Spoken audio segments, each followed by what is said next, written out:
I've been shooting on the LUMIX S5 2X for about 4 months now, so I think it's about time that I share my thoughts on this powerful little camera.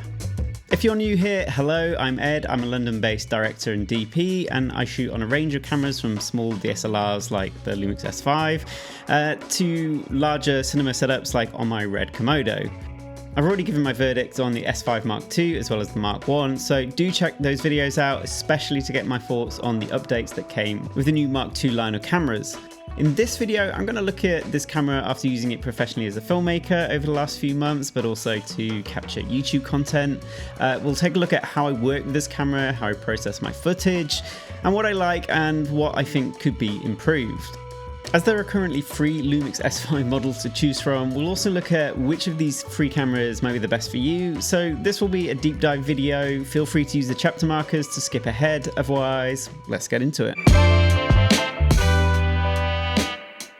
The S5 2X is basically the same camera as the S5 Mark II, but with a very sleek all-black design and a bunch of new recording options. While the new look is certainly really cool, I mean, I love it personally, it'd never be big enough draw for me to upgrade. But thankfully, it does come with a whole host of new features. Internally, this camera can now shoot in the All-intra codec and ProRes up to 1080p internally, or up to 5.8K with the use of an SSD drive. With the use of an external recorder, you can then also record in RAW, either ProRes RAW or BRAW, but this is also possible with the S5 Mark II, but you just have to pay for an upgrade key. We'll look at these codecs in detail in a bit, but the fact that you can get all of these in a camera of this size and price point is, frankly, pretty groundbreaking to me.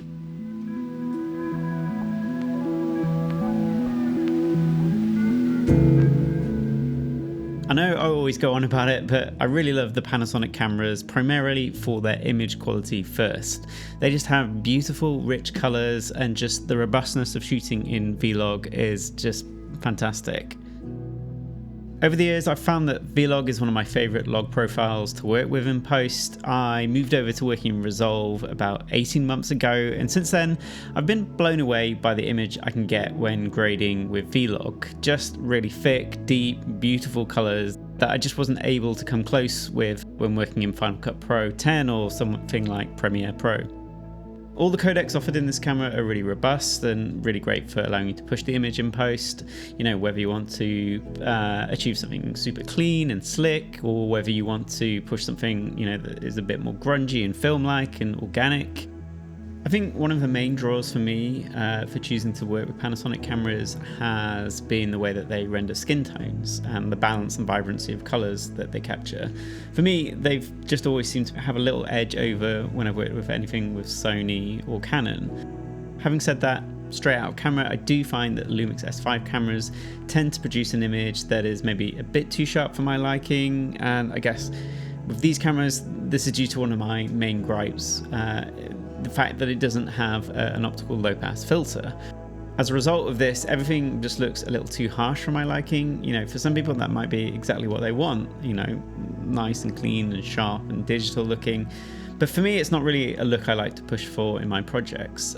It's one of the main things I think that differentiates this camera from a camera like the S1H or the Komodo, both of which do have optical low-pass filters. To get around this, there are lots of things I like to do. So I like to work with lenses that have a bit of character. So, you know, I own a lot of Sigma Art lenses, but I don't tend to like pairing them with this camera. I found that shooting with Anamorphic lenses has been a really great experience as well at countering this harshness. And I also think like using filtration is a must with these cameras, especially if you just want to smooth out some of that digital harshness. So something like, you know, black pro mist, soft silver, glimmer glass, you know, something like that. But I think even, you know, just using it subtly can just help soften the image up a little bit. With the Mark II cameras, I've also found that the images from these are maybe a bit sharper and noisier, even more so compared to the Mark I. I think this is probably down to the sensor updates that they've made in these cameras to accommodate the autofocus system. But again, it's not the end of the world, you know, it's something that you can mitigate in post.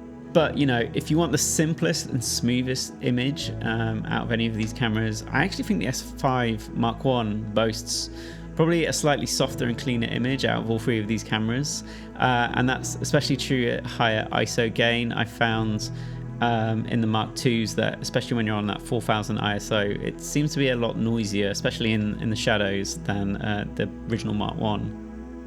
Finally, I know a lot of people have made a lot of noise about the crop on this camera, which, yes, is a big limitation. But at this price point, and with all the features they've managed to cram into this camera, you know, for me personally, I think it's a compromise I've been willing to make. Obviously, it would be great if you could shoot 60 frames a second in a full frame sensor field of view. But I'm used to shooting on crop sensors. Like, I own the Panasonic EVO 1, which is Super 55, the Komodo Super 55. Sometimes, you know, on top of that, I just choose to shoot in Super 55 mode, crop mode anyway, because I think the image quality whilst in this mode is still fantastic, it's still sharp and detailed. The camera just seems to have a much faster sensor readout here, so I found that it does tend to improve motion. It reduces the effect of the rolling shutter artifacting that you get when shooting at full frame, and I think this is particularly good when shooting with anamorphic lenses. The rolling shutter on this camera is something that I guess I'm still a little unimpressed by. I think the sensor readout speed on these cameras is some of the worst, you know, for a camera in its class. So if you are intending to shoot a lot of action or sports, this might not be the best camera to choose unless you're willing, of course, to shoot in Super 35 mode. Vlog is a dream to grade in post. I tend to grade everything in Resolve, and at the moment I really love using the Film Vision Power Grade from the YouTuber and filmmaker Sir. I made a video about it recently, feel free to check that out. It's basically a super flexible film emulation node tree that you use in Resolve. But it's just a great template to work from when pushing more grungy or organic film images. And I've also been really impressed with Dehancer, a plugin that gives you a lot of control over pushing film emulation in post. You're sort of an all-in-one solution. It's definitely not the cheapest, but it's probably one of the best all-in-one packages you can get for dialing in film looks. So I think like film emulation and pushing a sort of organic image in post is a really nice way, and it's possibly one of the best ways to sort of counter the out of camera look on these cameras, and of any sort of digital DSLR for that matter. Like, I don't think it's just unique to these Panasonic cameras. I'd say the same, you know, working with Canon and Sony cameras too. For faster turnaround jobs, where I'm not really doing a sort of chunky color grading workflow, I'll rely on a couple of LUTs, and I have a few that are my go-to LUT packs.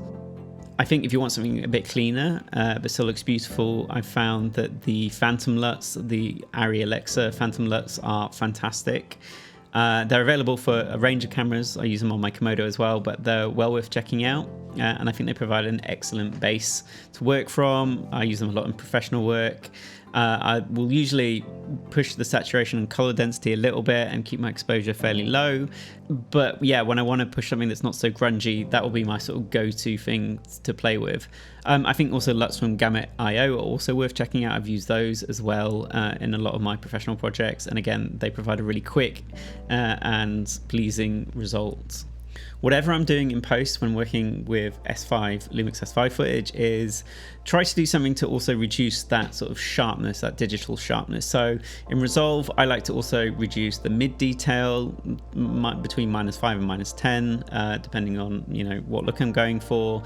Just removing that sharpness, especially in the mid detail range, which is where the skin tones tend to sit. If you are working in Resolve, then I think it's also good to consider experimenting with halation, the glow effect, which can help further bloom highlights, which is especially useful, especially if you haven't used any sort of filtration with halation. I love to work with adding grain as well. Really helps to sort of interrupt and soften the image and grunge it up a bit. But if you are using that, make sure, you know, when you're uploading to YouTube and using grain, that you make sure, I would recommend uploading in 4K. And if you're exporting H.264, just pump out as high a bitrate as possible. I tend to do 90,000 kilobits per second. Another tip is just to watch where your highlight sits, sort of bring the exposure down on a lot of shots. I think originally my footage was looking really bright, and that's just another thing that kind of points towards a slightly more digital video-like image over something that's a bit more organic and cinematic. Color density is another thing to play around with, and being careful of how you increase saturation.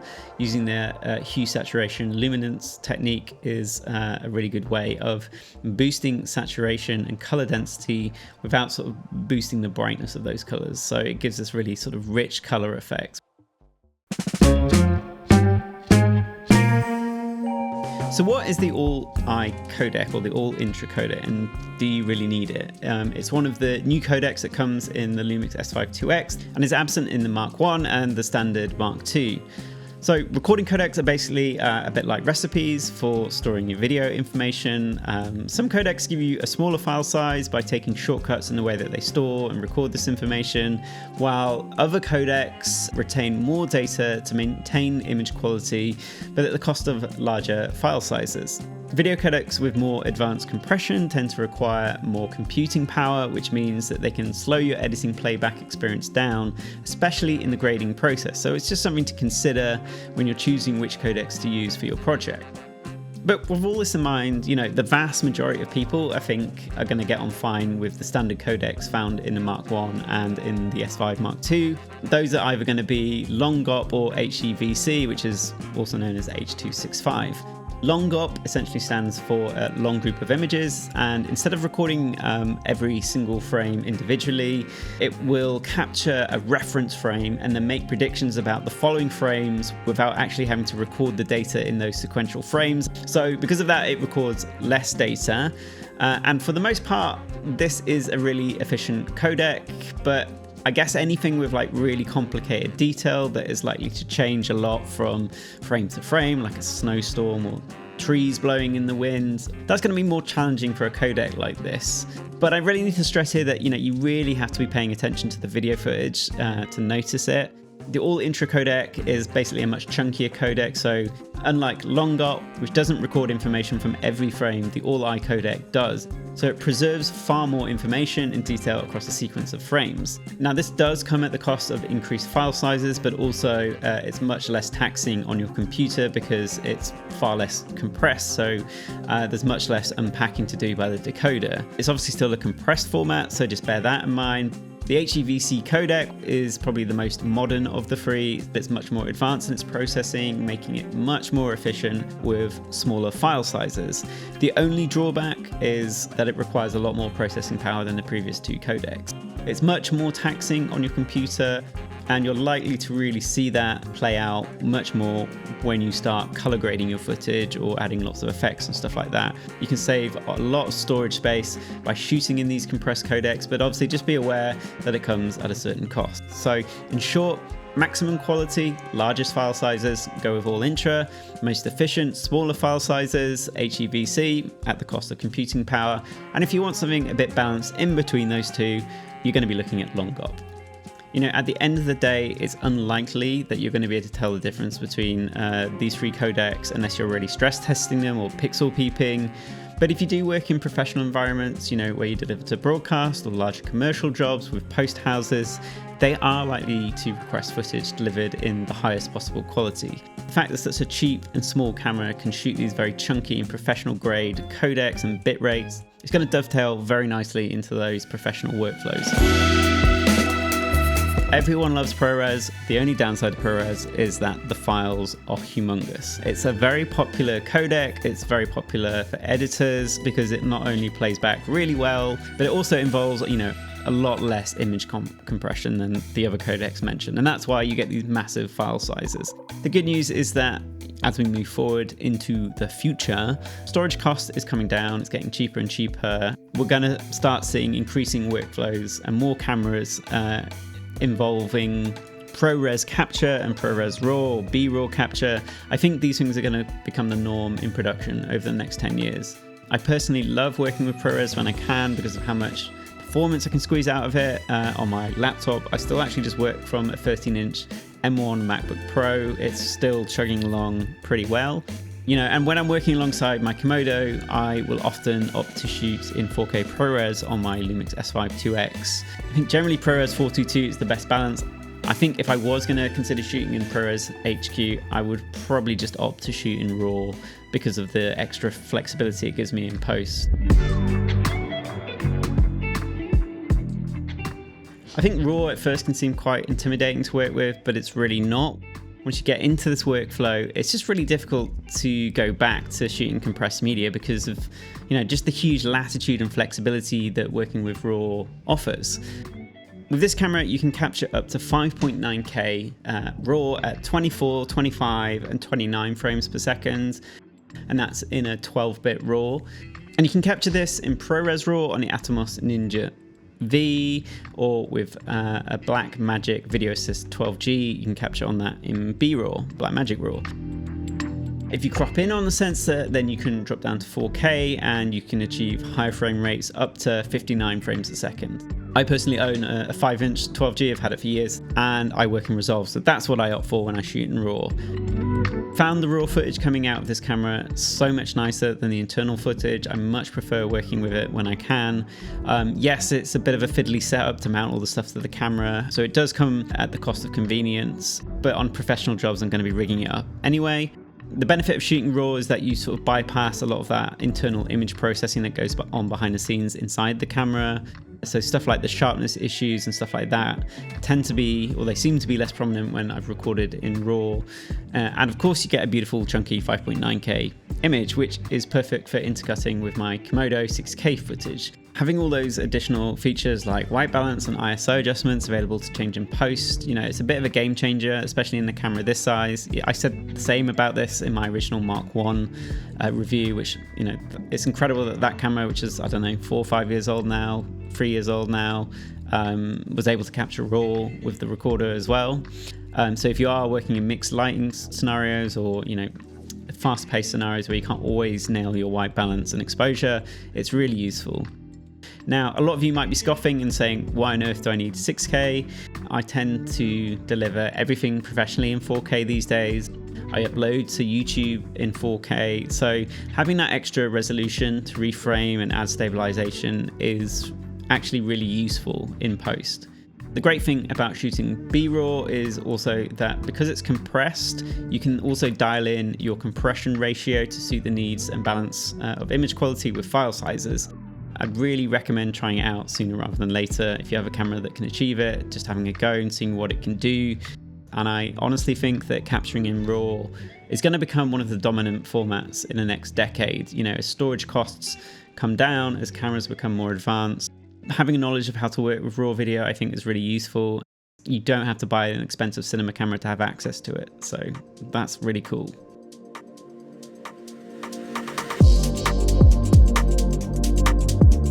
I think this is another area where Panasonic cameras have really, for a long time now, outshone the competition when it comes to offering fantastic anamorphic features in their camera bodies. This includes things like in-camera monitor D-squeeze, anamorphic IBIS, and a dedicated 3x2 open gate mode. This allows you to capture beautiful anamorphic footage in incredibly small form factor. If you're a content creator or filmmaker, to whip out a small anamorphic lens on a small camera body and start shooting anamorphic content within seconds. There are downsides to shooting anamorphic on these cameras. The slower sensor readout really seems to affect anamorphic shooting on this, introducing a lot of sort of like rolling shutter issues and jittery issues.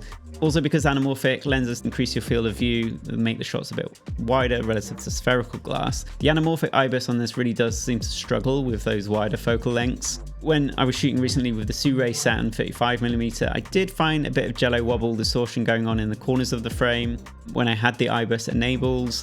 So it does have potential to ruin your footage, and if you are planning to shoot a professional project with this camera in anamorphic, then I think you definitely just need to do a bit of testing to see how the camera behaves and how movement looks when you're shooting anamorphic on these cameras. The good news is that a lot of these issues do seem to disappear if you shoot in crop sensor mode, and when doing this I found that the footage was a lot more organic, the motion was much better with greatly reduced rolling shutter artifacts, and because of the crop I was seeing few IBIS wobbles as well. So I actually think this is the sweet spot for shooting anamorphic on these cameras, and at the moment I would really strongly consider shooting in the crop sensor mode on the LUMIX S5 2X if you want the best sort of performance to image compromise. You also access 50 frames, 60 frames frame rates, and you just get a much more predictable organic image. It should be noted, obviously, if you are shooting in the 3x2 mode, then you can't shoot any higher than the sort of 25, 29 frames per second. If you want to shoot in higher frame rates, you'll have to drop down to 4K, crop in on the sensor. One of the things I've been impressed this year, now I've had access to some more anamorphic glass, is just how beautiful the footage looks when shooting anamorphic on these cameras. I was blown away by it.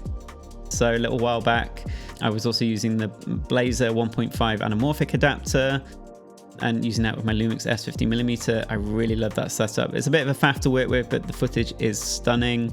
I've used the Greyjoy lenses, the 1.8s. They look beautiful. And as mentioned, the little 35mm Sue Saturn, which you can check out my review of using this camera. Again, just really impressed by the quality of the footage I got out of this camera. The more I've used this camera, the more I've gotten to know its excellent IBIS system. So I go over this a lot in my original Mark II review, but in short, it sort of improves on the original Mark I and gives you this near gimbal-like stabilization with handheld shots. But, you know, over my time using it, I have noticed its limitations.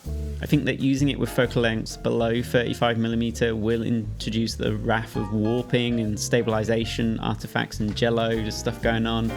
I think this became most apparent when I picked up the LUMIX S 18mm lens, and I touched upon this in my review of that lens, which you can watch here. But I also experienced issues when I've shot on my 35mm DZO film Vespid lens, which I picked up in my original review video of the Mark II. It's something to look out for, and it's something that you'll notice a lot more if you're shooting architecture and buildings, anything with lots of straight lines and lots of hand movement. The camera, I think, will just really struggle and will sort of render quite a sort of wobbly image if you're sort of pushing it a lot. Again, just be careful with sort of fast movement and motion when you're shooting on this camera, especially if you've got IBIS enabled. My thoughts on the autofocus after using it for a few months is that it's great, but it's not perfect. You know, I'm not a huge autofocus person. I've made that clear on this channel. But I think, you know, having the option of an excellent autofocus system combined with the excellent image quality in these cameras has been fantastic, and I'll admit it's allowed me to achieve shots that I just couldn't do on my own previously. And you know, spending time using this camera and using the autofocus has changed my mind about using it on professional gigs. Combining the LUMIX S primes with the new autofocus system has been fantastic. Part of the reason I picked up the LUMIX S 18mm lens was to use it alongside the LUMIX S5 2X and its autofocus system. So I couldn't justify buying that lens before, but now combining that lens with the autofocus system just like unlocks a whole sort of new realm of possibilities when using them together. So much so that it led to me actually picking up the DJI RS3 Mini Pro. Again, not a gimbal person, previously had no interest in gimbals. But now I have, you know, this nice wide lens, excellent autofocus and image on this camera. It makes a lot more sense having a nice little gimbal to fly the camera on. I've just been loving the results, and it's added an extra tool to my arsenal when on professional jobs. The autofocus is incredible. It's an incredible leap forward for Panasonic. I do still think there's a little bit more work to go in terms of tweaking it and improving the performance of the system, especially in regards to the competition. So I've noticed with backlit subjects it struggles. It struggles sort of intelligently tracking objects and has a tendency to jump onto the wrong thing at the wrong moment, especially in groups of people as well. It doesn't always happen, but the fact that it's a bit hit and miss means that it can just be a bit unreliable for professional work. If you do need the absolute best industry-leading autofocus on your camera, then you should probably look at Canon or Sony. But for me, the autofocus system on this camera, on the 2X, it's more than good enough for my needs, and I think the image quality and the versatility of this camera more than makes up for it. Before we wrap up, I just want to highlight some of the things which perhaps hold this camera back, in my opinion, and things I'd like to see addressed in future Panasonic releases. So number one is the optical low pass filter. You know, it's physics. The addition of these filters just helps smooth out some of the harshness of the high frequencies, and it just provides a much more sort of pleasing, natural, organic image, however you want to describe it.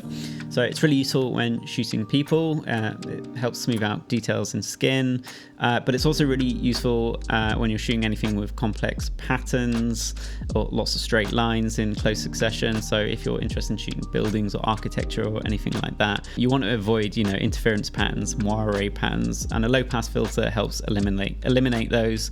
So the next thing, number two, that I think holds this camera back is its sensor readout speed. I think it's one of the slowest of any camera in its class on the market. And in my opinion, it does begin to hold this camera back from the competition quite a bit. And it stops this camera perhaps being the perfect camera. you can't have everything, right? Motion in this camera can just look a bit sort of rigid. You get a lot of this rolling shutter artifacting. So it's just something that I hope with the next release, whatever the next Panasonic camera is, they can release something with a much faster sensor readout speed. The next thing, number 3, is the lack of third-party lens support. I think this is one which will become less of an issue in the next year or two, but relative to ecosystems like Canon and Sony, there is a distinct lack of third-party lenses. Although I do think the LUMIX S primes are a fantastic collection of, relatively affordable lenses. The cost across the different primes is quite variable, and some are very expensive, the 18mm being one of them. I think it's around £800. It's understandable that people want the option of affordable native lenses, whether they be manual cine lenses or electronic stills lenses. However, companies such as Sirui, Greyjoy, Blazer, and Laowa have released, many of their latest lines of lenses with L mounts. I think that's a good sign. With the growth of the L mount alliance, the rising popularity of these new LUMIX cameras, I do think that there will be an increasing business case for lens manufacturers to release L mount lenses in their lineup. So we'll have to watch the space on this, but if I had to put my money on it, I would say that the situation and the sort of range of third-party L mount lenses is going to vastly increase in the next few years. So at the moment, there are 3 LUMIX S5 variants, so you could be forgiven for being confused about which one to go for. Whichever you do get, whichever one you have, they're all competent cameras, including the Mark I. But which one is right for you? That's just what I want to touch on before we finish up.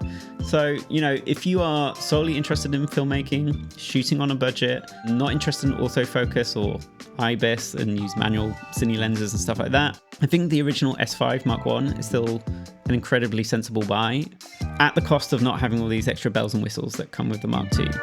But if you do have the budget and you are interested in investing in a feature pack camera that can cover you in multiple shooting scenarios, then I think you should look at the Mark II. I think it's a very sensible camera to look at. It's very good value for money and should come with everything that you need, to capture competent, beautiful material.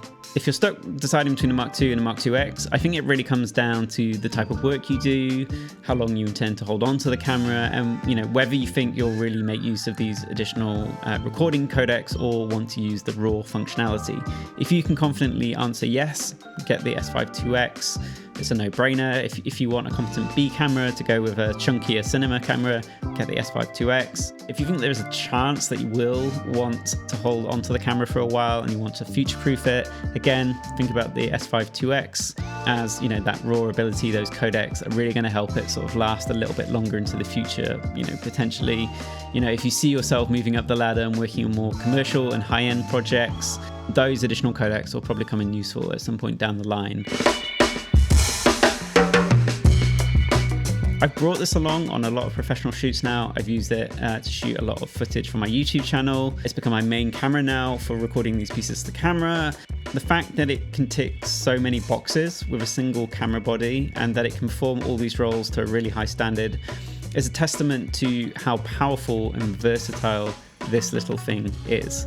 The fact that the cost of this camera sits at around £2,000, £2,300, I'm sure it's going to come down in price in the next 6 months. I think it makes it one of the best value systems out there. Whether you're a content creator, a hybrid shooter, commercial, product or corporate filmmaker, a videographer, a wedding videographer, all of the above, the versatility, I think, of this camera, it can help you cover multiple roles and help you capture beautiful images without having to break the bank. So I'm really interested and excited to see what Panasonic does next. For now, there's never been a better time to switch over to the LUMIX system. So that's about it. I think we're going to wrap things up now. I realize this was a long one, but I hope it's been useful. Please just consider giving this video a like and consider subscribing to the channel if you're not already. If you've enjoyed this video, this long form video, I'd really love to hear from you in the comments. What do you think about these longer camera review videos? They take a lot of time to make, but I think it's justified because they seem to be my best performing videos on the channel. So if you do want to show some support, then you can donate to the channel. There's a donation link down below. If you just want to buy me a beer or a cup of coffee, definitely need the coffee, so it just makes a lot of difference when you see those things come in.